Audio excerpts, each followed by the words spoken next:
ನಮಃ ಶ್ರೀಧರಾಯ ನಮಃ ಋಷಿಕೇಶಾಯ ನಮಃ.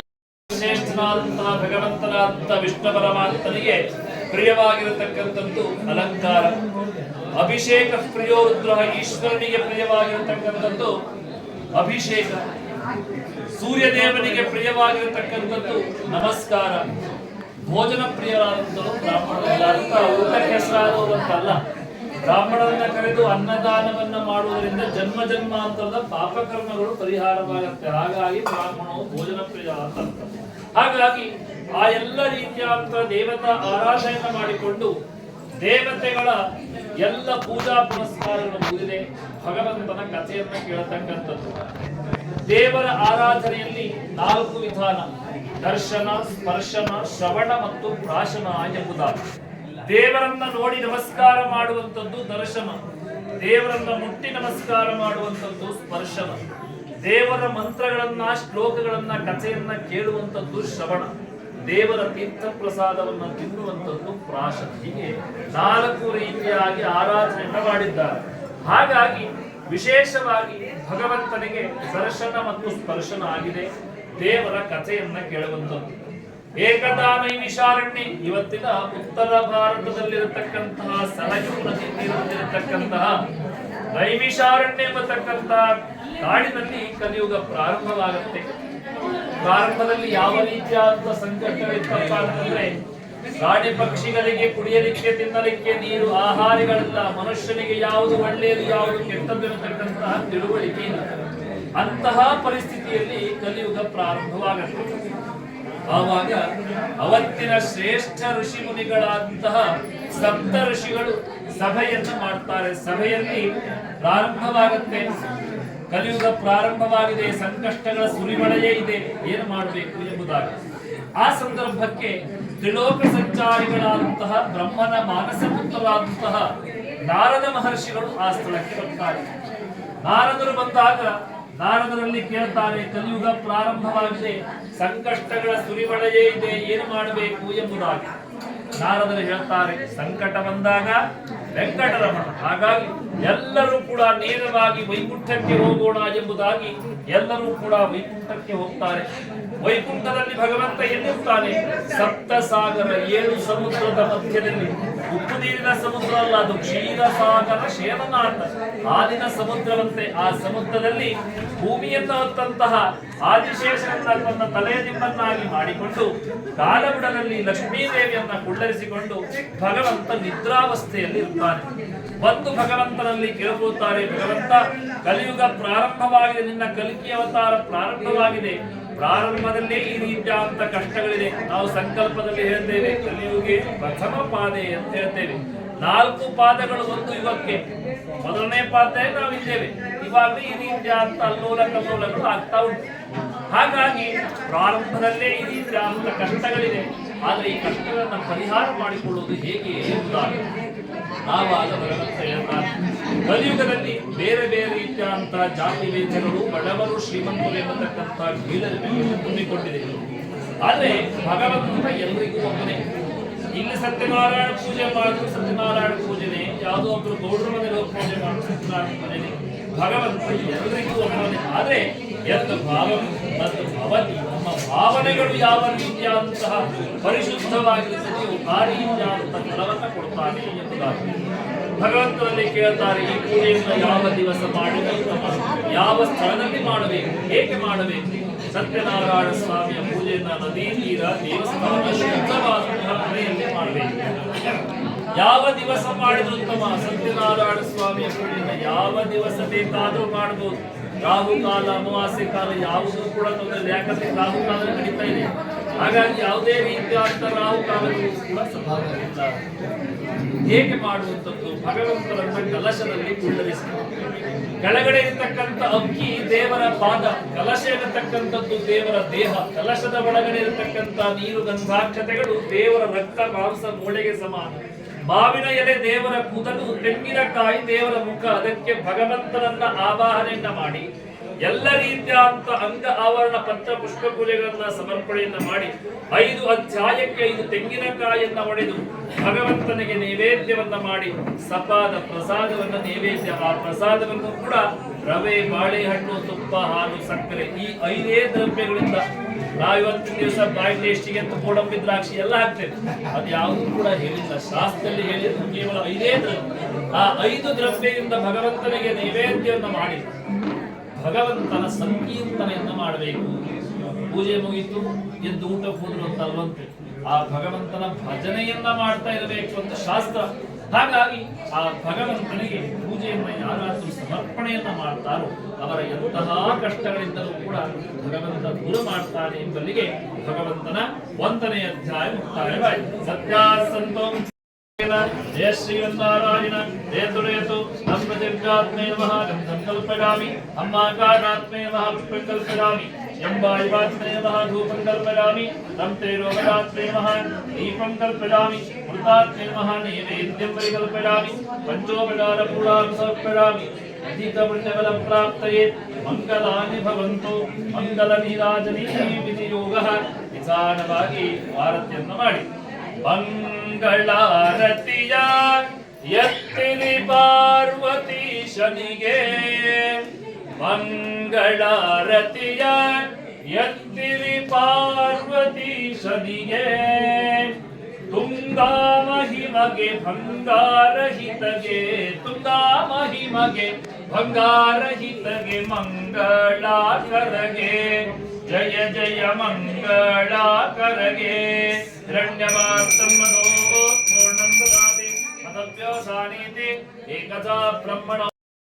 ಕಾಶಿ ಕ್ಷೇತ್ರ, ಕಾಶಿ ಕ್ಷೇತ್ರದಲ್ಲಿ ಹುಟ್ಟಿದಾಗಿನಿಂದಲೂ ಕೂಡ ದೇಹದ ತುಂಬ ರೋಗ ರುಜಿನಗಳನ್ನ ದರಿದ್ರತೆಗಳನ್ನ ತುಂಬಿಕೊಂಡಂತಹ ಒಬ್ಬ ಬ್ರಾಹ್ಮಣೋತ್ತಮರು ನಿತ್ಯವೂ ಕೂಡ ಭಿಕ್ಷೆಯನ್ನ ಬೇಡಿ ಜೀವನವನ್ನ ಸಾಗಿಸ್ತಾ ಇರ್ತಾರೆ.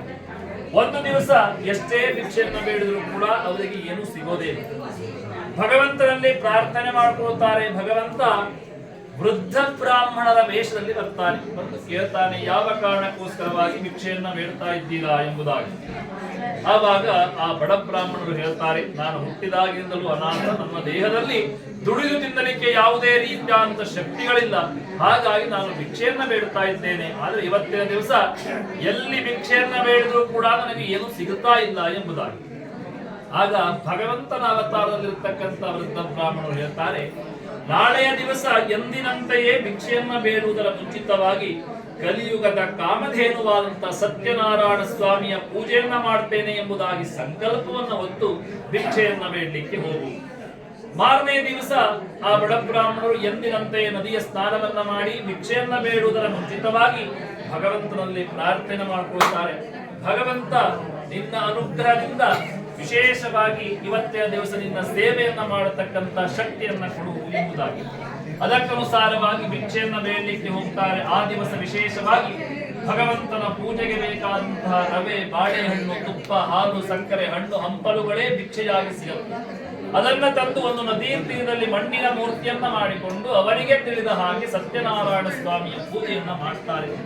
ಪೂಜೆಯನ್ನ ಮಾಡಿ ಆ ಪ್ರಸಾದವನ್ನ ತಿಂತಾರೆ. ಪ್ರಸಾದವನ್ನು ತಿಂದ ತಕ್ಷಣವೇ ಅವರ ದೇಹದಲ್ಲಿದ್ದಂತಹ ಎಲ್ಲ ದರಿದ್ರತೆ, ರೋಗ ರುಜಿನಗಳು ನಾಶವಾಗುತ್ತೆ. ದಿನಗಳು ಕಳೀತಾ ಇದ್ದ ಹಾಗೆ ಉತ್ತರೋತ್ತರವಾದಂತ ಅಭಿವೃದ್ಧಿಯನ್ನ ಪಡಿತಾರೆ. ಎಲ್ಲ ಕಷ್ಟ ಕಾರ್ಪಣ್ಯಗಳನ್ನು ದೂರ ಮಾಡಿಕೊಳ್ತಾರೆ. ಇದನ್ನು ನೋಡಿದಂತ ಒಬ್ಬ ಕಟ್ಟಿಗೆ ಮಾರುವ ಬಂದು ಕೇಳ್ತಾನೆ, ಸ್ವಾಮಿ, ಇಷ್ಟು ದಿವಸ ನೀವು ಭಿಕ್ಷೆಯನ್ನ ಬಿಡ್ತಾ ಇದ್ದವರು, ಆದ್ರೆ ಇವತ್ತಿನ ದಿವಸ ಇಷ್ಟು ಅನುಕೂಲದಿಂದ ಇರೋದಕ್ಕೆ ಕಾರಣಗಳೇನು ಎಂಬುದಾಗಿ.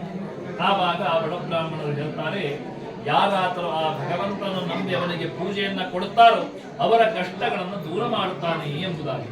ಅದನ್ನ ಕೇಳಿದಂತಹ ಕಟ್ಟಿಗೆ ವ್ಯಾಪಾರಿ ನೇರವಾಗಿ ಬಂದು ತನ್ನ ಹೆಂಡತಿಯ ಬಳಿಯಲ್ಲಿ ಹೇಳ್ತಾನೆ, ನಾವು ಏನು ಕಟ್ಟಿಗೆ ವ್ಯಾಪಾರ ಮಾಡ್ತಾ ಇದ್ದೇವೆಯೋ ಅದು ನಮ್ಮ ಹೊಟ್ಟೆ ಪಾಡಿಗೆ ಮಾತ್ರ ಸಾಕಾಗ್ತಾ ಇದೆ. ಆದ್ರೆ ಮದುವೆಯ ಪ್ರಾಯಕ್ಕೆ ಬಂದಂತಹ 3 ಜನ ಹೆಣ್ಣು ಮಕ್ಕಳು ನಮಗಿದ್ದಾರೆ, ಅವರ ವಿವಾಹವನ್ನು ಮಾಡತಕ್ಕಂತ ಆರ್ಥಿಕ ಶಕ್ತಿ ನಮ್ಮಲ್ಲಿಲ್ಲ. ಹಾಗಾಗಿ ನಾವು ಕೂಡ ಭಗವಂತನ ಸೇವೆಯನ್ನ ಮಾಡತಕ್ಕಂತ ಸಂಕಲ್ಪವನ್ನ ಮಾಡೋಣ ಎಂಬುದಾಗಿ. ಮಾರನೇ ದಿವಸ ಕಟ್ಟಿಗೆ ವ್ಯಾಪಾರಕ್ಕೆ ಹೋಗುವುದರ ಮುಂಚಿತವಾಗಿ ಹತ್ತಿರದಲ್ಲಿರತಕ್ಕಂತಹ ದೇವಾಲಯಕ್ಕೆ ಹೋಗಿ ಅಲ್ಲಿ ಹರಕೆಯನ್ನ ಕಟ್ಟಿಕೊಳ್ಳುತ್ತಾರೆ. ನಿನ್ನ ಅನುಗ್ರಹದಿಂದ ನಿನ್ನ ಸೇವೆಯನ್ನ ಮಾಡತಕ್ಕಂತ ಅನುಗ್ರಹಿಸು ಎಂಬುದಾಗಿ. ಅದಕ್ಕನುಸಾರವಾಗಿ ಕಟ್ಟಿಗೆ ವ್ಯಾಪಾರಕ್ಕೆ ಹೋಗ್ತಾರೆ. ಎಲ್ಲ ದಿವಸಕ್ಕಿಂತಲೂ ವಿಶೇಷವಾದಂತಹ ಕಟ್ಟಿಗೆ ವ್ಯಾಪಾರದಲ್ಲಿ ಲಾಭವನ್ನ ಪಡಿತಾರೆ. ಆ ಬಂದಿರತಕ್ಕಂತ ಹಣದಿಂದ ಭಗವಂತನ ಸನ್ನಿಧಾನಕ್ಕೆ ಬಂದು ಸತ್ಯನಾರಾಯಣ ಸ್ವಾಮಿಯ ಪೂಜೆಯನ್ನ ಮಾಡಿಸಿ ಬ್ರಾಹ್ಮಣರಿಗೆ ವಸ್ತ್ರ ದಕ್ಷಿಣೆಯನ್ನ ಸಮರ್ಪಣೆಯನ್ನ ಮಾಡಿ ಆ ಭಗವಂತನ ಪ್ರಸಾದವನ್ನ ಸ್ವೀಕಾರ ಮಾಡ್ತಾರೆ. ಪ್ರಸಾದವನ್ನ ಸ್ವೀಕಾರ ಮಾಡಿದ ಮಾರನೇ ದಿವಸದಿಂದ ಅವರು ಏನು ಕಟ್ಟಿಗೆ ವ್ಯಾಪಾರವನ್ನ ಮಾಡ್ತಾ ಇದ್ದಾರೋ ಅದರಲ್ಲಿ ದಿನದಿಂದ ದಿನಕ್ಕೆ ಅಧಿಕವಾದಂತಹ ಲಾಭವನ್ನ ಪಡಿತಾರೆ. ಸುಮುಹೂರ್ತದಲ್ಲಿ 3 ಜನ ಹೆಣ್ಣು ಮಕ್ಕಳಿಗೆ ವಿವಾಹವನ್ನ ಮಾಡುತ್ತಾರೆ. ಭಗವಂತನ ಪೂರ್ಣ ಕೃಪಾ ಕಟಾಕ್ಷ ಅವರ ಕುಟುಂಬಕ್ಕೆ ಆಗ್ತದೆ ಎಂಬಲ್ಲಿಗೆ ಭಗವಂತನ 2ನೇ ಅಧ್ಯಾಯ. ಸತ್ಯಾಸ್ತಂತು ಯನಮಾನಸ್ಯ ಕಾಮಾಹ ದೇಹತ್ಯ ನಾರಾಯಣ ಜಯ ಶ್ರೀಮನ್ನಾರಾಯಣ ಜಯತು ಜಯತು ನಂ ಪೃಥಿವ್ಯಾತ್ಮೇ ನಮಃ ಗಂಧಂ ಕಲ್ಪಯಾಮಿ ಅಮ್ಮ ಆಕಾಶಾತ್ಮೇ ನಮಃ ಪುಷ್ಪಂ ಕಲ್ಪಯಾಮಿ ಯಂ ವಾಯುವಾತ್ಮೇ ನಮಃ ಧೂಪಂ ಕಲ್ಪಯಾಮಿ ರಂ ತೈಲೋಮಯಾತ್ಮೇ ನಮಃ ದೀಪಂ ಕಲ್ಪಯಾಮಿ ಮೃತಾತ್ಮೇ ನಮಃ ನೈವೇದ್ಯಂ ಪರಿಕಲ್ಪಯಾಮಿ ಅಧಿಕಪುಣ್ಯಬಲ ಪ್ರಾಪ್ತಯೇತ ಮಂಗಲಾನಿ ಭವಂತು. ಸುಂದರ ನನಗೆ ಭವನಂದದಾಯಕಗೆ ಸುಂದರ ನನಗೆ ಭವನಂದದಾಯಕಗೆ ಇಂದು ವದನಗೆ ತಂದು ಬೆಳಗಿದೆ ಇಂದು ವದನಗೆ ತಂದು ಬೆಳಗಿದೆ ಮಂದಹಾಸನಿಗೆ ಜಯ ಜಯ ಮಂದಹಾಸನಿಗೆ. ಧ್ರುವಂತೆ ರಾಡಾವೃಣೋ ಧ್ರುವಂತೆ ಬೋಧಸ್ಪತಿಃ ಧ್ರುವಂತೆ ಸುದಷ್ಟಾಕ್ಷಿಷ್ಟ ರಾಷ್ಟ್ರಂ ಧಾರಯತಾಂ ಧ್ರುವಂ ಇಂದಿರಾರಮಣ ಗೋವಿಂದ ಗೋವಿಂದ. ಎಂಬಂಥ ಮಹಾರಾಜ ಭಗವಂತ ಎಲ್ರಿಗೂ ಎಲ್ಲದನ್ನು ಕೊಡೋದಿಲ್ಲ. ಇರುವೆ ಭಾರ ಇರುವೆಗೆ, ಆನೆ ಭಾರ ಆನೆಗೆ, ಅವರವರ ಕಷ್ಟಗಳು ಅವರಿಗಿರುತ್ತೆ ಅಲ್ವಾ. ಮಹಾರಾಜನಿಗೆ ಅವನ ಉತ್ತರಾಧಿಕಾರಿಯಾಗತಕ್ಕಂಥ ಸಂತಾನ ಭಾಗ್ಯವನ್ನು ನೀಡುವುದಿಲ್ಲ. ಮಹಾರಾಜ ಎಲ್ಲ ಪೂಜಾ ಪುನಸ್ಕಾರವನ್ನು ಮಾಡ್ತಾನೆ, ಆದರೂ ಯಾವುದೇ ರೀತಿಯ ಫಲ ಸಿಗುವುದಿಲ್ಲ. ಕುಲಪುರೋಹಿತರಲ್ಲಿ ಕೇಳ್ತಾನೆ, ಕುಲಪುರೋಹಿತರು ಹೇಳ್ತಾರೆ ಸತತವಾಗಿ 11 ವರ್ಷಗಳ ಕಾಲ ಸತ್ಯನಾರಾಯಣ ಸ್ವಾಮಿಯ ವ್ರತವನ್ನ ಅನ್ನದಾನವನ್ನ ಮಾಡು ಎಂಬುದಾಗಿ. ಅದಕ್ಕನುಸಾರವಾಗಿ ತನ್ನ ಮಹಾರಾಣಿಯನ್ನ ಸೇರಿಕೊಂಡು ಭದ್ರಶೀಲ ಎಂಬತಕ್ಕಂಥ ನದಿಯಲ್ಲಿ 11 ವರ್ಷಗಳ ಕಾಲ ಸತ್ಯನಾರಾಯಣ ಸ್ವಾಮಿಯ ವ್ರತವನ್ನ ಅನ್ನದಾನವನ್ನ ಮಾಡ್ತಾನೆ. ಆ ಅನ್ನದಾನದ ಫಲದಿಂದಾಗಿ ವರ್ಷಗಳು ಕಳೆಯದರೊಳಗಡೆ ಮಹಾರಾಣಿ ಗರ್ಭವತಿ ಆಗ್ತಾಳೆ. 9 ತಿಂಗಳು 9 ಗಳಿಗೆ ಕಳೆದ ನಂತರ ಒಂದು ಗಂಡು ಮಗುವಿಗೆ ಜನ್ಮವನ್ನು ನೀಡುತ್ತಾಳೆ. ಆ ಗಂಡು ಮಗುವಿಗೆ ಸಕಾಲಕ್ಕೆ ಸರಿಯಾಗಿ ಎಲ್ಲ ಸಂಸ್ಕಾರವನ್ನ ಕೊಡಬೇಕು, ಅದನ್ನ ಕೊಟ್ಟು ಶಸ್ತ್ರಾಭ್ಯಾಸ ವಿದ್ಯಾಭ್ಯಾಸವನ್ನ ಕೊಟ್ಟು ರಾಯಪ್ರವೃತ್ತನಾದಾಗ ಆ ದೇಶದ ಉತ್ತರಾಧಿಕಾರಿಯ ಪಟ್ಟವನ್ನು ಕಟ್ತಾರೆ. ಆದರೂ ಕೂಡ ನಿತ್ಯ ನಿರಂತರವೂ ಕೂಡ ಮಹಾರಾಜ ಭಗವಂತನ ಆರಾಧನೆಯನ್ನು ಮಾಡ್ತಾನೆ. ಒಂದು ದಿವಸ ಆ ಪೂಜೆಯನ್ನ ಮಾಡತಕ್ಕಂತ ಸಂದರ್ಭದಲ್ಲಿ ಆ ಊರಿನ ಒಬ್ಬ ವಜ್ರ ವ್ಯಾಪಾರಿ ಒಂದು ಮಹಾರಾಜನಲ್ಲಿ ಕೇಳ್ತಾನೆ, ಮಹಾರಾಜ ಎಷ್ಟೋ ವರ್ಷಗಳಿಂದ ಈ ಪೂಜೆಯನ್ನ ಮಾಡ್ತಾ ಇದ್ದೀರಾ, ಈ ಪೂಜೆಯ ಫಲವೇನು, ಇದರಿಂದ ಆಗತಕ್ಕಂತ ಲಾಭಗಳೇನು ಎಂಬುದಾಗಿ ಕೇಳ್ತಾನೆ. ಮಹಾರಾಜ ಹೇಳ್ತಾನೆ, ಯಾರಾದರೂ ಈ ಪೂಜಾ ಪುರಸ್ಕಾರವನ್ನು ಮಾಡ್ತಾರೋ ಅವರ ಎಂತಹ ಕಷ್ಟಗಳಿರಲಿ, ಕೇವಲ ಸಂತಾನ ಅಂತಲ್ಲ ಯಾವುದೇ ರೀತಿಯಾದಂತಹ ದುಃಖ ದುಗುಡ ದಾರಿದ್ರ್ಯತೆಗಳನ್ನ ಭಗವಂತ ಪರಿಹಾರ ಮಾಡ್ತಾನೆ ಎಂಬುದಾಗಿ. ಅದನ್ನ ಕೇಳಿದಂತಹ ವಜ್ರ ವ್ಯಾಪಾರಿ ನೇರವಾಗಿ ಬಂದು ತನ್ನ ಹೆಂಡತಿಯಾದಂತಹ ಶೀಲವತಿಯ ಬಳಿಯಲ್ಲಿ ಹೇಳ್ತಾನೆ, ನಮಗೂ ಕೂಡ ವಿವಾಹವಾಗಿ ಎಷ್ಟೋ ವರ್ಷಗಳಾಯಿತು, ಇನ್ನೂ ಸಂತಾನ ಭಾಗ್ಯವಿಲ್ಲ, ಹಾಗಾಗಿ ನಾವು ಕೂಡ ಆ ಭಗವಂತನ ಸೇವೆಯನ್ನ ಮಾಡತಕ್ಕಂಥ ಸಂಕಲ್ಪವನ್ನು ಮಾಡೋಣ ಎಂಬುದಾಗಿ. ಅದಕ್ಕನುಸಾರವಾಗಿ ಮಾರನೇ ದಿವಸ ಹತ್ತಿರದಲ್ಲಿರತಕ್ಕಂಥ ದೇವರ ಸನ್ನಿಧಾನಕ್ಕೆ ಹೋಗಿ ಹರಕೆಯನ್ನ ಕಟ್ಟಿಕೊಳ್ಳುತ್ತಾರೆ. ನಿನ್ನ ಅನುಗ್ರಹದಿಂದ ನಿನ್ನ ಸೇವೆಯನ್ನ ಮಾಡತಕ್ಕಂಥ ಶಕ್ತಿಯನ್ನ ಕೊಡು ಎಂಬುದಾಗಿ. ಆ ಸೇವೆಯನ್ನ ಕೊಟ್ಟಿದ್ದರ ಫಲದಿಂದಾಗಿ ಸಂತಾನ ಭಾಗ್ಯವಾಯಿತು ಅಂತ ಹೇಳಿದ್ರೆ ಆಮೇಲೆ ನಿನ್ನ ಸೇವೆಯನ್ನ ಮಾಡ್ತೇವೆ, ಅಡ್ವಾನ್ಸ್ ಬುಕಿಂಗ್ ಮಾಡ್ತೇವೆ, ಮಕ್ಕಳಾದ ಮೇಲೆ ಪೂಜೆಯನ್ನ ಮಾಡ್ತೇವೆ ಎಂಬುದಾಗಿ. ಅದಕ್ಕನುಸಾರವಾಗಿ ದಿನಗಳು ಕಳೀತಾ ಇದೆ, ತಿಂಗಳುಗಳು ಕಳೀತಾ ಇದೆ. ಲೀಲಾವತಿಯು ಗರ್ಭವತಿ ಆಗಿದ್ದಾಳೆ. 9 ತಿಂಗಳು 9 ಗಳಿಗೆ ಕಳೆದ ನಂತರ ಹುಣ್ಣಿಮೆಯ ದಿವಸ ಒಂದು ಹೆಣ್ಣು ಮಗುವಿಗೆ ಜನ್ಮವನ್ನು ನೀಡ್ತಾಳೆ. ಅವಳಿಗೆ ಕಲಾವತಿ ಎಂಬುದಾಗಿ ನಾಮಕರಣವನ್ನ ಮಾಡ್ತಾರೆ. ನಾಮಕರಣವಾದ ಮಾರನೇ ದಿವಸ ತಾಯಿ ನೆನಪು ಮಾಡ್ತಾಳೆ, ಇವಾಗ ಪೂಜೆಯನ್ನ ಮಾಡೋಣ. ವಜ್ರ ವ್ಯಾಪಾರಿ ಹೇಳ್ತಾನೆ, ಮಗಳು ಚಿಕ್ಕವಳಾಗಿದ್ದಾಳೆ, ದೊಡ್ಡವಳಾಗಿ ಮಗಳು ಬೆಳೆ ದೊಡ್ಡವಳಾಗ್ತಾ ಇದ್ದಾಳೆ. ಬೆಳೆ ದೊಡ್ಡವಳಾಗ್ತಾ ಇದ್ದ ಹಾಗೆ ಮಗಳನ್ನ ಗುರುಕುಲಕ್ಕೆ ಸೇರಿಸ್ತಾರೆ ವಿದ್ಯಾಭ್ಯಾಸಕ್ಕೆ ಎಂಬುದಾಗಿ. 10-16 ವರ್ಷಗಳ ಕಾಲ ವಿದ್ಯಾಭ್ಯಾಸವನ್ನ ಮಾಡ್ತಾಳೆ. ಮುಗಿಸಿಕೊಂಡು ಪುನಃ ಮನೆಗೆ ಬಂದಾಗ ಮತ್ತೆ ತಾಯಿ ನೆನಪು ಮಾಡ್ತಾಳೆ, ಇವಾಗ ಸತ್ಯನಾರಾಯಣ ಸ್ವಾಮಿಯ ಪೂಜೆಯನ್ನು ಮಾಡೋಣ. ವಜ್ರ ವ್ಯಾಪಾರಿ ಹೇಳ್ತಾನೆ, ಮಗಳ ಮದುವೆ ಪ್ರಾಯಕ್ಕೆ ಬಂದಿದ್ದಾಳೆ, ಒಳ್ಳೆ ಶ್ರೀಮಂತರಾದಂತವರನ್ನು ನೋಡಿ ಮದುವೆಯನ್ನ ಮಾಡಿ ಆಮೇಲೆ ಪೂಜೆಯನ್ನ ಮಾಡೋಣ. ಒಳ್ಳೆಯ ಸುಮುಹೂರ್ತದಲ್ಲಿ ವಜ್ರ ವ್ಯಾಪಾರಿಯನ್ನೇ ತಂದು ಮಗಳಿಗೆ ಮದುವೆಯನ್ನು ಕೂಡ ಮಾಡ್ತಾರೆ. ಮದುವೆಯಾದ ಮಾರನೇ ದಿವಸ ತಾಯಿ ನೆನಪು ಮಾಡ್ತಾಳೆ, ಇವಾಗ ಸತ್ಯನಾರಾಯಣ ಸ್ವಾಮಿಯ ಪೂಜೆಯನ್ನು ಮಾಡೋಣ. ವಜ್ರ ವ್ಯಾಪಾರಿ ಹೇಳ್ತಾನೆ, ಮಗಳ ಮದುವೆ ಮಾಡಿರ್ತಕ್ಕಂಥ ಎಲ್ಲ ಹಣಕಾಸುಗಳು ಖರ್ಚಾಗಿದೆ. ನಾನು ಅಳಿಯ ಇಬ್ಬರು ಕೂಡ ದೇಶ ವಿದೇಶಕ್ಕೆ ಹೋಗಿ ವ್ಯಾಪಾರವನ್ನ ಮಾಡಿಕೊಂಡು ಬರ್ತೇವೆ. ಹಳ್ಳಿ ಕಡೆ ಒಂದು ಗಾದೆ ಉಂಟು, ಕಳ್ಳನಿ ಬಂದು ಬೀಳೇನೆವಾ, ಹಾಗಾಗಿದೆ ಒಂದು ಪರಿಸ್ಥಿತಿ. ಎಲ್ಲ ರೀತಿಯಾದಂತಹ ಮಾತಿನಲ್ಲಿ ಹೆಂಡತಿಯನ್ನು ಒಪ್ಪಿಸಿಕೊಂಡು ಮಾವ ಮತ್ತು ಅಳಿಯ ಇಬ್ಬರು ಕೂಡ ದೇಶ ವಿದೇಶಕ್ಕೆ ವ್ಯಾಪಾರಕ್ಕೆ ಹೋಗ್ತಾರೆ. ಎಲ್ಲ ಕಡೆಯಲ್ಲೂ ಚೆನ್ನಾಗಿ ವ್ಯಾಪಾರವನ್ನು ಮಾಡ್ತಾರೆ, ಕೈ ತುಂಬ ಹಣವನ್ನ ಗಳಿಸ್ತಾರೆ. ದೇಶವನ್ನ ಸುತ್ತುತ್ತಾ ರತ್ನಗಿರಿ ಎಂಬಂತಹ ದೇಶ, ಅಲ್ಲಿಯವರೇ ವಿಷ್ಣುವಿನ ಪರಮ ಭಕ್ತನಾದಂತಹ ಚಂದ್ರಲೇಖ ಎನ್ನತಕ್ಕಂತಹ ಮಹಾರಾಜ, ಅವನ ದೇಶದಲ್ಲಿ ಹೋಗಿ ಇವರು ಚಿನ್ನಾಭರಣದ ಅಂಗಡಿಯನ್ನು ಹಾಕ್ತಾರೆ. ದಿನಗಳು ಕಳೀತಾ ಇದೆ, ವರ್ಷಗಳು ಕಳೀತಾ ಇದೆ. ಭಗವಂತನಿಗೆ ಸಿಟ್ಟವರಂತೆ. ಇವರಿಗೆ ಬಿಸಿ ತಟ್ಟದನೆ ತುಪ್ಪ ಕಳೆದಲ್ಲ, ಬುದ್ಧಿ ಕಲಿಸಬೇಕೆಂಬುದಾಗಿ ಮಾಯಾವಿ ಕಳ್ಳರನ್ನ ಬಿಟ್ಟು ಆ ಮಹಾರಾಜ ಉಪಯೋಗಿಸುವಂತಹ ಚಿನ್ನಾಭರಣಗಳನ್ನ ಕಳ್ಳತನ ಮಾಡಿಸ್ತಾರೆ. ಆ ಕದ್ದಂತಹ ಕಳ್ಳರು ಚಿನ್ನಾಭರಣವನ್ನು ತಂದು ವಜ್ರ ವ್ಯಾಪಾರಿ ಅಂಗಡಿಯಲ್ಲಿ ಹಾಕಿ ನಾಪತ್ತೆ ಆಗ್ತಾರೆ. ಮಹಾರಾಜ ಸೈನಿಕರನ್ನ ಬಿಡುತ್ತಾನೆ. ಯಾರಾದ್ರೂ ಚಿನ್ನಾಭರಣವನ್ನ ಕದ್ದಿದ್ದಾರೋ ಅಥವಾ ಯಾವ ಸ್ಥಳದಲ್ಲಿ ಸಿಗುತ್ತದೆಯೋ ಅವರನ್ನ ವಿಚಾರಣೆ ಮಾಡುವುದು ಬೇಡ, ತಂದು ಕಾರಾಗೃಹಕ್ಕೆ ಹಾಕಿ ಎಂಬುದಾಗಿ ಸೈನಿಕರು ಹೋಗ್ತಾರೆ. ಎಲ್ಲಾ ಕಡೆಯಲ್ಲಿ ನೋಡ್ತಾರೆ. ಕೊನೆಗೆ ವಜ್ರ ವ್ಯಾಪಾರಿ ಅಂಗಡಿಯಲ್ಲೇ ಸಿಗ್ತಾರೆ. ಅವರಿಬ್ಬರನ್ನು ತಂದು ಕತ್ತಲೆಯ ಕಾರಾಗೃಹಕ್ಕೆ ಹಾಕ್ತಾರೆ. ದಿನಗಳು ಕಳೀತಾ ಇದೆ. ಈ ಕಡೆಯಲ್ಲಿ ಅಮ್ಮ ಮಗಳು ಇಬ್ಬರೇ ಇದ್ದಾರೆ ಅಲ್ವಾ. ಮನೆಯಲ್ಲಿದ್ದಂತಹ ದವಸ ಧಾನ್ಯ ನಗನಾಡಿಗಳೆಲ್ಲವೂ ಖಾಲಿ ಆಗ್ತಾ ಇದೆ. ಮತ್ತೆ ಬಡತನದ ಜೀವನವನ್ನು ಮಗಳು ಅಮ್ಮ ಅನುಭವಿಸ್ತಾ ಇದ್ದಾರೆ. ಮಗಳಾದಂತಹ ಕಲಾವತಿ ಒಂದು ದಿವಸ ರಥವೀದಿಯಲ್ಲಿ ಹೋಗತಕ್ಕಂತಹ ಸಂದರ್ಭದಲ್ಲಿ ಒಬ್ಬ ವರ್ತಕರ ಮನೆಯಲ್ಲಿ ಸತ್ಯನಾರಾಯಣ ಸ್ವಾಮಿಯ ಪೂಜೆ ನಡೆಯುತ್ತೆ. ಆ ಪೂಜೆಯಲ್ಲಿ ಪಾಲ್ಗೊಂಡು ಪ್ರಸಾದವನ್ನು ತಿಂದು ಬಂದು ಅಮ್ಮನ ಬಳಿಯಲ್ಲಿ ಹೇಳ್ತಾರೆ, ಅಮ್ಮ ಇವತ್ತೇ ದಿವಸ ಒಬ್ಬರ ಮನೆಯಲ್ಲಿ ಸತ್ಯನಾರಾಯಣ ಸ್ವಾಮಿಯ ಪೂಜೆ ನಡೀತಾ ಇದೆ, ಆ ವ್ರತದ ಪ್ರಸಾದವನ್ನು ನಾನು ತಿಂದು ಬಂದೆ.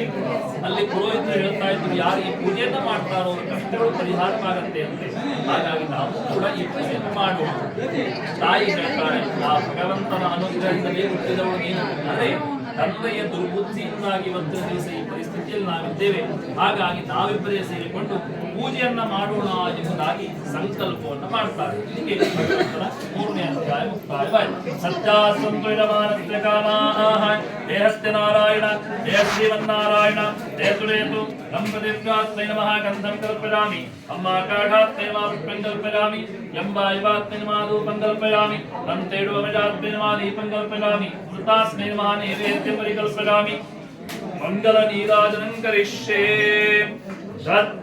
ಗುರುವರಗೆ ನಾನಾ ಚಿತ್ತಹಾರಕಗೆ ದತ್ತ ಗುರುವರಗೆ ನಾನಾ ಚಿತ್ತಹಾರಕಗೆ ಮೃತ್ಯುಹರನಿಗೆ ಮತ್ತೆ ಬೆಳಗಿರೆ ಮೃತ್ಯುಹರನಿಗೆ ಮತ್ತೆ ಬೆಳಗಿರೆ ನಿತ್ಯಾನಂದನಿಗೆ ಜಯ ಜಯ ನಿತ್ಯಾನಂದನಿಗೆ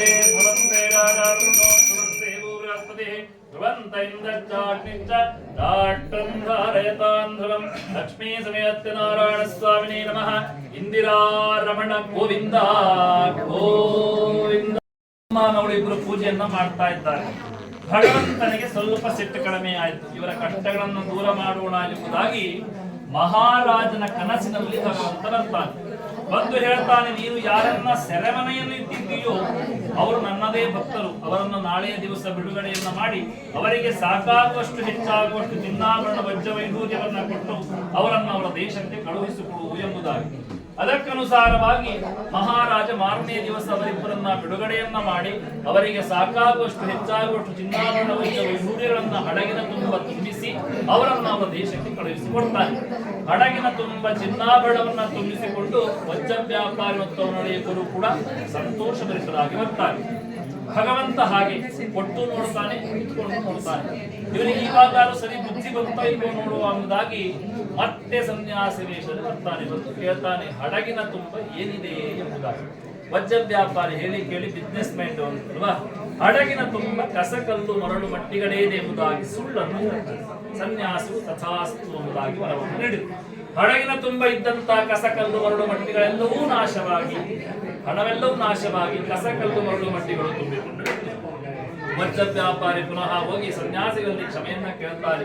ಸನ್ಯಾಸಿಗಳು ಹೇಳ್ತಾರೆ, ನಿಮ್ಮ ಮನೆಯಲ್ಲಿ ಭಗವಂತನ ಆರಾಧನೆ ನಡೀತಾ ಇದೆ, ಆ ಪೂಜೆಯಲ್ಲಿ ನೀವು ಪಾಲ್ಗೊಂಡ್ರೆ ನಿಮ್ಮ ಕಷ್ಟಗಳು ಪರಿಹಾರವಾಗತ್ತೆ ಎಂಬುದಾಗಿ ಅದಕ್ಕನುಸಾರವಾಗಿ ಮತ್ತೆ ತಮ್ಮ ಹಡಗನ್ನು ಏರಿಕೊಂಡು ತಮ್ಮ ದೇಶದ ಕಡೆಗೆ ಬರ್ತಾರೆ.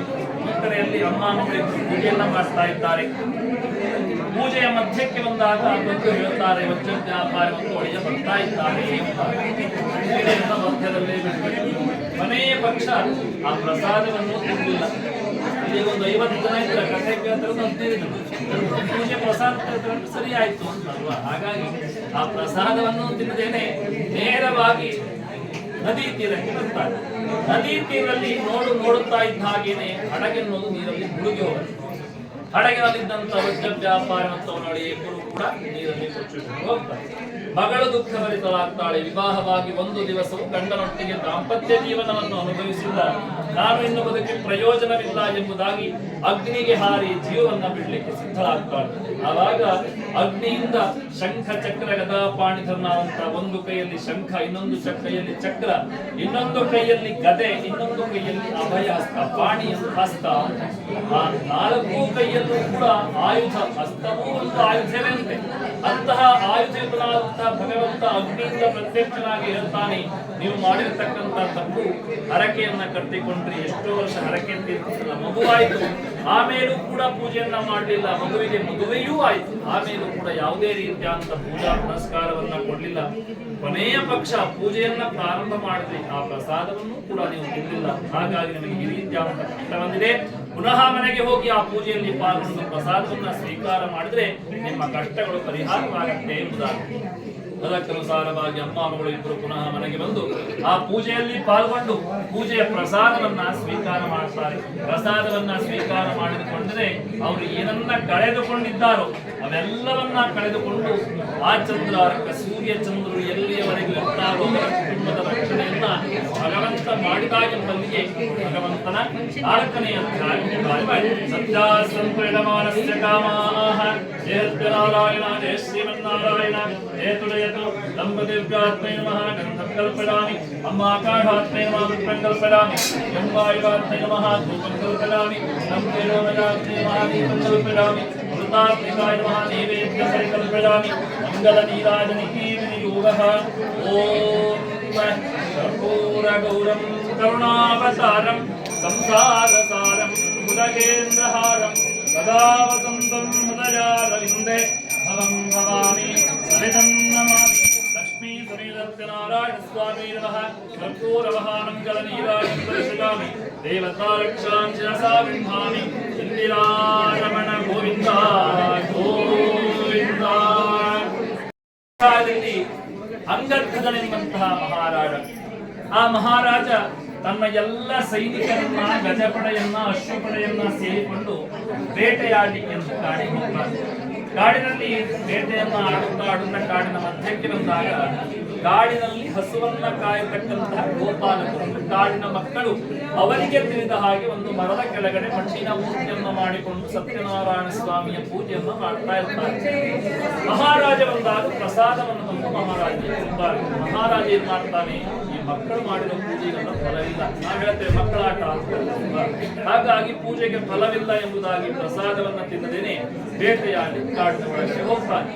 ಎಲ್ಲ ಕಡೆಯಲ್ಲೂ ಕಾಡಿನಲ್ಲಿ ಬೇಟೆಯನ್ನ ಆಡ್ತಾನೆ. ಸ್ವಲ್ಪ ಹೊತ್ತಿನ ನಂತರ ಗಣಿಬಾರಿಸಿಕೊಳ್ಳಲು ಎಂಬುದಾಗಿ ನದಿ ತೀರದಲ್ಲಿ ಒಂದು ಮರದ ಕೆಳಗಡೆ ಎಲ್ಲರೂ ಕೂಡ ಮಲಗುತ್ತಾರೆ.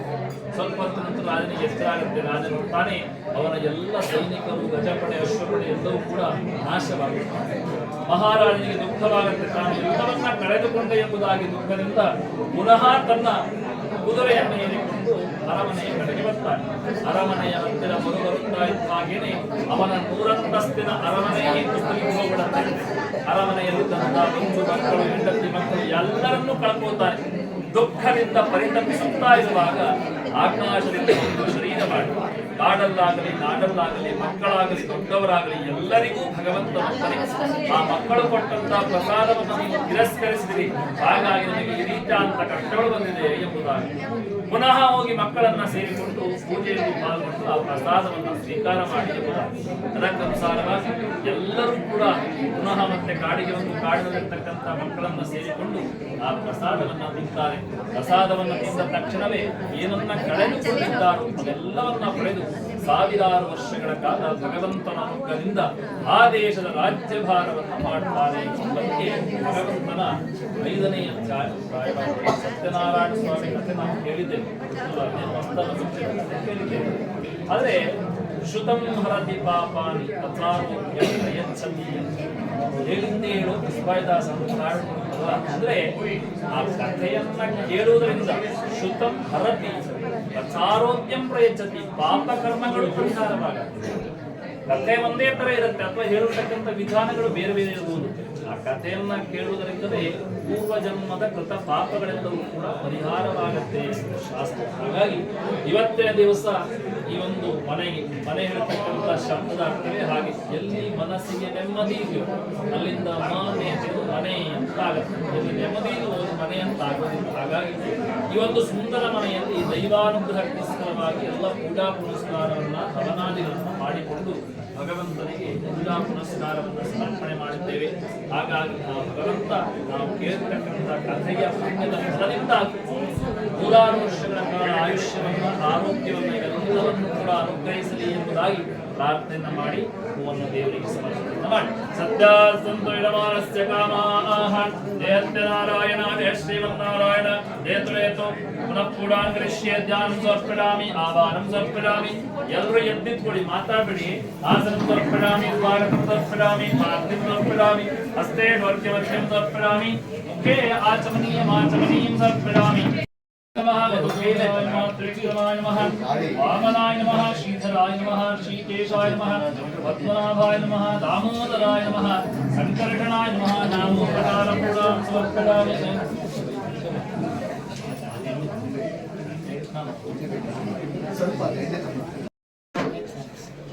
नैवेद्यार्थे व्रतस्थाविद पवित्र पवित्रो वा सर्वावस्थागतो विवाहितप्रयत्पुण्डरीकाक्षं सवाक्याभ्यन्तरचि प्राणाय स्वापानाय स्वाव्यानाय स्वोदानाय स्वसमानाय स्वरूपणे स्वाहा.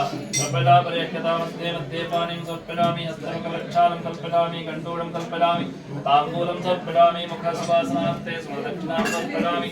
अचिकपुण्यफलप्राप्ते अम्यात्मचलनकरे संगण्डानीति द्वादशारत्नी दर्शना भवति. द्वादशमासाः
रक्षान् शिरसा गृह्णामि इन्दस्तोमेन वण्डदशेन मध्यमिदं मातेन सकलेन रक्षान् धारयामि इन्दिरारमण गोविन्द गोविन्द लक्ष्मी समेत नारायण पादारविन्दके गोविन्द गोविन्द ओम योपान् पुष्पं वेद पुष्पवान् प्रजावान् पशुमान् वदले पशुमान् भवति एवं वेद योपामायतनं वेद आयतनवान् भवति आयतनवान् भवति अग्नेरायतनं वेद आयतनवान् भवति आपो वा अग्नेरायतनम् आयतनवान् भवति एवं वेद योपामायतनं वेद आयतनवान् भवति असौ वै तपन्नपामायतनम् आयतनवान् भवति यो मुष्यतवद आयतनं वेद आयतनवान् भवति आपो वा अमुष्यतवद आयतनम् आयतनवान् भवति य एवं वेद योपामायतनं वेद आयतनवान् भवति चन्द्रमा वा अपामायतनम् नवस आयतनं वेद आयतनवान् भवति आपो वै चन्द्रमस आयतनम् आयतनवान् भवति य एवं वेद योपामायतनं वेद आयतनवान् भवति नक्षत्राणि वा अपामायतनम् आयतनवान् भवति यो नक्षत्राणाम् आयतनं वेद आयतनवान् भवति आपो वै नक्षत्राणाम् आयतनम् आयतनवान् भवति य एवं वेद योपामायतनं वेद आयतनवान् भवति पर्जन्यो वा अपामायतनम् आयतनवान् भवति यः पर्जन्यस्यायतनं वेद आयतनवान् भवति आपो वै पर्जन्यस्यायतनम् आयतनवान् भवति य एवं वेद योपामायतनं वेद आयतनवान् भवति संवत्सरो वा अपामायतनम् आयतनवान् भवति यः संवत्सरस्यायतनं वेद आयतनवान् भवति आपो वै संवत्सरस्यायतनम् आयतनवान् भवति य एवं वेद योऽप्सुनामं प्रतिष्ठितान् वेद तत्तेव तिष्ठति राजाधिराजाय प्रदक्ष्य साहिने नमो वयं वै श्रवणाय कुर्महे समे कामान् कामकामाय मह्यं कामेश्वरो हि श्रवणो ददातु कुबेराय वै श्रवणाय महाराजाय नमः त्रय्यानन्तरायाय सर्वस्तोमोदिरात्तमुत्तममहद्भवति सर्वस्याप्ति सर्वस्येति सर्वमेव तेनाप्नोति सर्वं जयते यो वेदानो सर्वभूतो वेदान्तेन प्रतिष्ठितः अस्य प्रगतिरेकस्य परस्य महेश्वरः प्रगते साङ्गसायिक समान सर्वालङ्कारपूरित लक्ष्मी समेत नारायण स्वामिने नमः वेदोक्तमन्तविश्वासप्रदामि अन्यथा शरणं नास्ति त्वमेव शरणं मम तस्मात् वेद रक्षमां पुरुषोत्तम प्रदक्षिणमस्कारां समर्पयामि ಪ್ರಾರ್ಥನೆ ಕರಿಷ್ಯೆ ಪ್ರಾರ್ಥನೆ ಮಾಡ್ಕೊಳ್ಳಿ ಯಾರು ಮಾತಾಡಬೇಡಿ ಒಂದು ನಿಮಿಷ ಎಂಬುದಾಗಿ ಹೇಳ್ತಾನೆ ಅವನಲ್ಲಿ ಏನನ್ನ ಬೇಡಿಕೊಂಡ್ರು ಕೂಡ ಅವನು ಕೊಡ್ತಾನಂತೆ ಹಾಗಾಗಿ ಅವನ ಸನ್ನಿಗೆ ಇವತ್ತು ಯಾವೆಲ್ಲ ರೀತಿಯಾದಂತಹ ಪೂಜಾ ಪುನಸ್ಕಾರವಿದೆಯೋ ಅವೆಲ್ಲವನ್ನು ಕೂಡ ಸಮರ್ಪಣೆಯನ್ನ ಮಾಡಿ ಕೊನೆಯ ಘಟ್ಟ ಭಗವಂತನಲ್ಲಿ ಪ್ರಾರ್ಥನೆ ಎರಡು ಸಂದರ್ಭದಲ್ಲಿ ನಮ್ಮ ಮನಸ್ಸು ನಿಷ್ಕಲ್ಮಶವಾಗಿರಬೇಕಂತೆ ಒಂದು ಸಂಕಲ್ಪವನ್ನ ಮಾಡತಕ್ಕಂಥ ಸಂದರ್ಭ ಇನ್ನೊಂದು ಪ್ರಾರ್ಥನೆ ಮಾಡತಕ್ಕಂಥ ಸಂದರ್ಭ ಹಾಗಾಗಿ ಆ ಭಗವಂತನಿಗೆ ಕೊನೆಯ ಪ್ರಾರ್ಥನೆಯನ್ನು ನಾವು ಸಮರ್ಪಣೆ ಮಾಡುತ್ತೇವೆ ಹೇಗಿರಬೇಕು ಪ್ರಾರ್ಥನೆ ಅಂತಂದ್ರೆ ಇನ್ನೂ ಒಂದು ಮನೆ ಕೊಡುವಂತಿರಬಾರ್ದು ಇರತಕ್ಕಂತ ಮನೆಯಲ್ಲಿ ಸುಖ ಶಾಂತಿ ನೆಮ್ಮದಿ ಆರೋಗ್ಯವಿರಬೇಕು ಎಂಬುದಾಗಿ ಮನಸ್ಸನ್ನು ಪ್ರಾರ್ಥನೆ ಮಾಡ್ತೇವೆ ಹಾಗಾಗಿ ಆ ಭಗವಂತನಲ್ಲಿ ನಮ್ಮ ಎಲ್ಲ ಕಷ್ಟ ಕಾರ್ಪಣ್ಯಗಳನ್ನ ಭಕ್ತಿ ಶ್ರದ್ಧೆಯಿಂದ ಅವನಿಗೆ ಸಮರ್ಪಣೆಯನ್ನು ಮಾಡತಕ್ಕಂಥದ್ದು ಹಾಗಾಗಿ ಆ ಸತ್ಯನಾರಾಯಣ ಸ್ವಾಮಿಯನ್ನ ಮನಸ್ಸಿನಲ್ಲಿ ಭಕ್ತಿ ಶ್ರದ್ಧೆಯಿಂದ ಪ್ರಾರ್ಥನೆ ಮಾಡ್ಕೊಳ್ತಾ ಇರತಕ್ಕಂಥದ್ದು ಕಾಪಾಡು ಶ್ರೀ ಸತ್ಯನಾರಾಯಣ ಪನ್ನಗ ಶಯನ ಪಾವನ ಚರಣ ಪನ್ನಗ ಶಯನ ಪಾವನ ಚರಣ ನರವೇರಿನ್ನ ಕಾಪಾಡು ಶ್ರೀ ಸತ್ಯನಾರಾಯಣ ನಾರಾಯಣ ಲಕ್ಷ್ಮೀ ನಾರಾಯಣ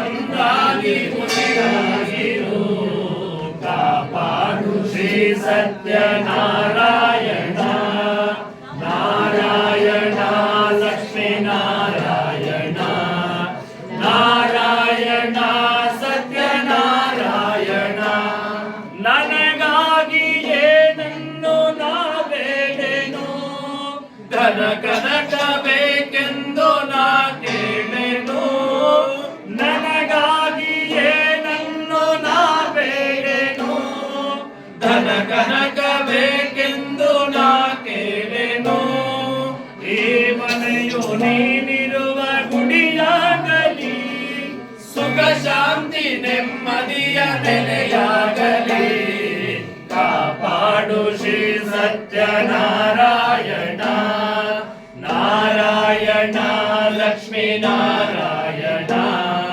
ನಾರಾಯಣ ಸತ್ಯನಾರಾಯಣ ಕಣ್ಣೀರ ಅಭಿಷೇಕನ ಮಾಡಿದೆ ಕರುಣಾಳು ನೀಯನ್ನ ಕಾಪಾಡಿದೆ ಕಣ್ಣೀರ ಅಭಿಷೇಕನ ಮಾಡಿದೆ ಕರುಣಾಳು ನೀಯನ್ನ ಕಾಪಾಡಿದೆ ಬಲಿದಾದ ಮಡಿಲನ್ನು ನೀ ತುಂಬಿದೆ ನಾ ಕಾಣದಾನಂದ ನೀಡಿದೆ ಕಾಪಾಡು ಶ್ರೀ ಸತ್ಯನಾರಾಯಣ ಪನ್ನಗ ಶಯನ ಪಾವನ ಚರಣ ಪನ್ನಗ ಶಯನ ಪಾವನ ಚರಣ ನಂಬಿಹೆ ನಿನ್ನ ಕಾಪಾಡು ಶ್ರೀ ಸತ್ಯನಾರಾಯಣ ನಾರಾಯಣ ಲಕ್ಷ್ಮೀ ನಾರಾಯಣ ನಾರಾಯಣ ಸತ್ಯನಾರಾಯಣ ಎಲ್ಲರೂ ಹೇಳಿ ಗತಂ ಪಾಪಂ ಗತಂ ದುಃಖಂ ಗತಂ ದಾರಿದ್ರ್ಯಂ ಏವ ಚ ಆಗತಾಃ ಸುಖ ಸಂಪತ್ತಿಃ ಪುಣ್ಯಾಂಶ್ಚ ತವ ದರ್ಶನಾತ್ ಶ್ರದ್ಧಾಂ ಮೇಧಾಂ ಯಶಃ ಪ್ರಜ್ಞಾಂ ವಿದ್ಯಾಂ ಬುದ್ಧಿಂ ಶ್ರಿಯಂ ಬಲಂ ಆಯುಷ್ಯಂ ತೇಜಃ ಆರೋಗ್ಯಂ ದೇಹಿ ಮೇ ಪುರುಷೋತ್ತಮ ಮನಸ ಅಭೀಷ್ಟ ಪ್ರಾರ್ಥನಾ ಸಮರ್ಪಯಾಮಿ ಪ್ರಾರ್ಥನೆ ಮಾಡಿ ನಿಂತಲ್ಲೇ ಪ್ರದಕ್ಷಿಣೆ ಮಾಡಿ ಒಬ್ಬೊಬ್ಬರೇ ಬಂದು ದೇವರ ಕಾಲಿಗೆ ಹೂವನ್ನು ಹಾಕಿ ಕಾಯೇನ ವಾಚಾ ಮನಸೇಂದ್ರಿಯೈವ ಬುದ್ಧ್ಯಾತ್ಮನಾ ವಾ ಪ್ರಕೃತೆ ಸ್ವಭಾವಾತ್ ಕರೋಮಿ ಯದ್ಯತ್ ಸಕಲಂ ತಸ್ಮೈ ನಾರಾಯಣಾಯೇತಿ ಸಮರ್ಪಯಾಮಿ ಶ್ರೀಮನ್ನಾರಾಯಣಾಯೇತಿ ಸಮರ್ಪಯಾಮಿ ಇಂದಿರಾರಮಣ ಗೋವಿಂದ ಗೋವಿಂದ ಲಕ್ಷ್ಮೀ ಸಮೇತ ನಾರಾಯಣ ಪಾದಾರವಿಂದಕ್ಕೆ ಗೋವಿಂದ ಗೋವಿಂದ ಆಂಜನೇಯ ವರದ ಗೋವಿಂದ ಗೋವಿಂದ. ಪ್ರಿಯ ವೀಕ್ಷಕರೇ, ತಾವೆಲ್ಲ ಶಿವರಾಮ್ ಭಟ್ಟರ್ ಅವರಿಂದ ಸತ್ಯನಾರಾಯಣ ಪೂಜೆಯ ಕಥೆಯನ್ನು ಕೇಳಿ ಆನಂದಿಸಿದ್ದೀರಿ ಎಂದು ನಾವು ತಿಳಿದಿದ್ದೇವೆ. ನಿಮಗೆ ಇಷ್ಟವಾದರೆ ಶೇರ್ ಮಾಡಿ, ಲೈಕ್ ಮಾಡಿ, ಸಬ್ಸ್ಕ್ರೈಬ್ ಮಾಡಿ. ಅನಂತ ಧನ್ಯವಾದಗಳು. HN Keshavan Hulikal YouTube channel ಕಡೆಯವರಿಂದ.